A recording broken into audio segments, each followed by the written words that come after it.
High বন্ধুরা, তোমরা সবাই কেমন আছো? আজ আমি ভীষণই এক্সাইটেড। আজকের দিনটার জন্য আমরা অনেক দিন ধরে অপেক্ষা করছিলাম, আর ফাইনালি সে দিনটা এসেই গেছে। Guess what?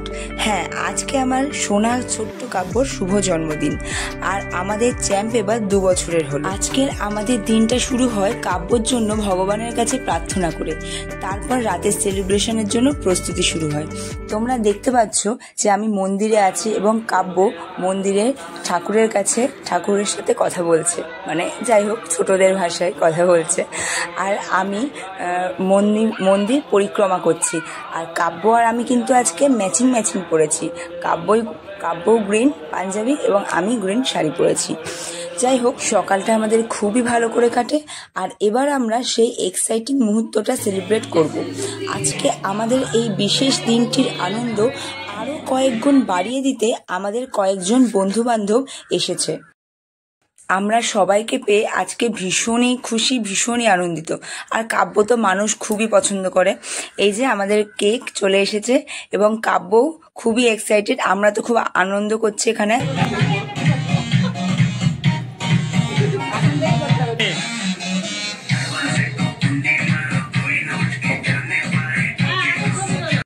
এখানে কাব্য চুপটি করে বসে আছে তার নামের কোলে, মানে নাম্মাম। এটা হলো আমার মা।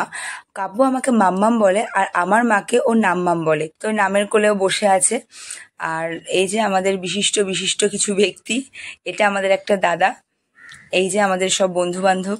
কাব্যর ফার্স্ট বার্থডেও কিন্তু আমরা সেলিব্রেট করেছিলাম, কিন্তু সেটা আমাদের কোয়ার্টারে, আর সেটা একদমই অল্প কয়েকজন মানুষকে নিয়ে। আর সেকেন্ড বার্থডেটা আমাদের ইচ্ছা ছিল একটু বড় করে করার। বড় করে বলতে আমাদের এই শ্রীহরিকোটা ইসরোর কলোনিতে আমাদের যে বাঙালি বন্ধুরা রয়েছে তাদের সবাইকে নিয়ে সেলিব্রেশনটা করার ইচ্ছা ছিল আমার।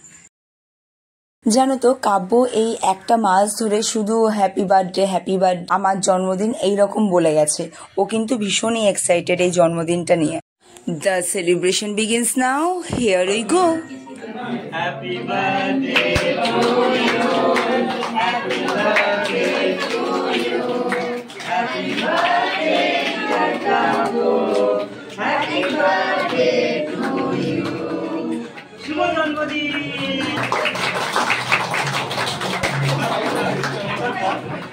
কাব্য এমনিতে তো মানুষজন খুবই পছন্দ করে, যেতে দিতে চায় না কেউ বাড়িতে এলে, কিন্তু এই সময় মানে জন্মদিনের দিন হয়তো অনেক লোকজন ছিল, সেই জন্য ও একটু কান্নাকাটি করছিল। আর কেক তো কিছুতে খেতেই চাইছিল না।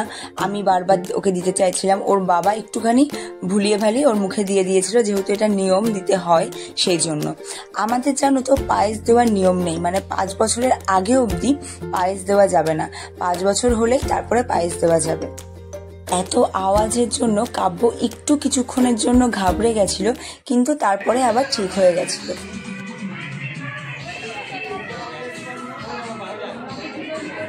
কাব্যর বার্থডে সেলিব্রেশনটা হচ্ছে আমাদের ইসরো ক্যাম্পাসের মধ্যেই একটি ভ্যাকেন্ট কোয়ার্টারে, কারণ আমাদের পার্সোনাল কোয়ার্টারে এতগুলো লোক অ্যাকোমোডেট করানো সম্ভব হতো না। তাই এইভাবে কোয়ার্টার ভাড়া নিয়ে সেলিব্রেশনের প্ল্যান হয়েছে।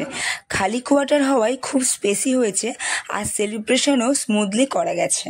যদিও সময়ের অভাবে সব ভিডিও করে ওঠা হয়নি, বিশেষ করে খাবারের ভিডিওগুলো আমরা ঠিকঠাকভাবে করতে পারিনি, তবুও যেটুকু করেছি তোমাদের সাথে শেয়ার করলাম। খাবারের জায়গাটা 2 ভাগে হয়েছিল, ভেজ আর নন ভেজ। যেহেতু এটা শ্রাবণ মাস, সেহেতু অনেকেই আমিষ খায় না, তো নিরামিষের জন্য আলাদা করা হয়েছিল। এই যে কাব্য এখানে সাইকেল চড়ছে এবং ও তো ভীষণই এক্সাইটেড সাইকেল পেয়ে। ফার্স্ট টাইম ও সাইকেল চালাচ্ছে, মনেই হচ্ছে না। সাইকেলে উঠেই ও চালাতে শুরু করে দিয়েছে। ওর বাবা 1-2বার দেখিয়েছে, তারপরেও চালাচ্ছে। আর এই যে কাকাইরা ভীষণই আনন্দ করেছে, আমরাও ভীষণ আনন্দ করেছি। সবাইকে পেয়ে খুবই মজা হয়েছে।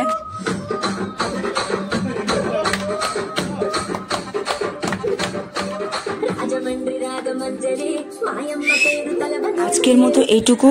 আর আমার চ্যানেলে নতুন ভিউয়ার হলে অবশ্যই চ্যানেলটিকে সাবস্ক্রাইব করে নেওয়ার অনুরোধ রইল।